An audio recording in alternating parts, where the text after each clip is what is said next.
আসসালামু আলাইকুম, hello everyone, সকলে কেমন আছো? আশা করি সকলে ভালো আছো। Welcome back to my new another blog video. আজ সুন্দরবন ভ্রমণের পার্ট 2।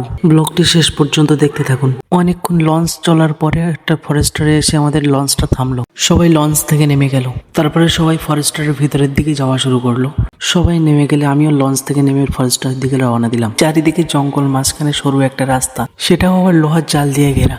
যেদিকে দেখাচ্ছে সেদিকেই আল্লাহর কুদরতি নিয়ামত। সুন্দরবন ভ্রমণ মানেই আল্লাহর কুদরতি নাজারা কাছ থেকে দেখা।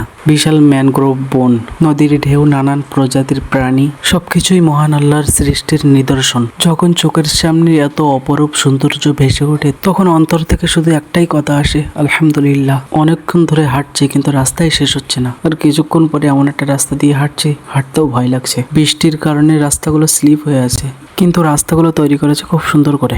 জঙ্গল থেকে বাঘ ভিতরে না আসার জন্য লাঠি দিয়ে কত সুন্দরভাবে বেড়া করে দিয়েছে। যেদিকেই দেখাচ্ছে মুখ থেকে আলহামদুলিল্লাহ ছাড়া কিছুই বার হচ্ছে না। আল্লাহর সৃষ্টি কতই না সুন্দর। হাঁটতে হাঁটতে আমার পা ব্যথা হয়ে গিয়েছে। অনেকক্ষণ হাঁটার পরে একটা আশার আলো দেখতে পেলাম। সামনে একটা টাওয়ার আছে, ওই টাওয়ারে উঠে দেখবো বাঘ কোথায় আছে। হেঁটে আসতে আসতে এমনিতে পা ব্যথা হয়ে গিয়েছে, আর উঠতে উঠতে আরো ব্যথা হয়ে যাচ্ছে পা।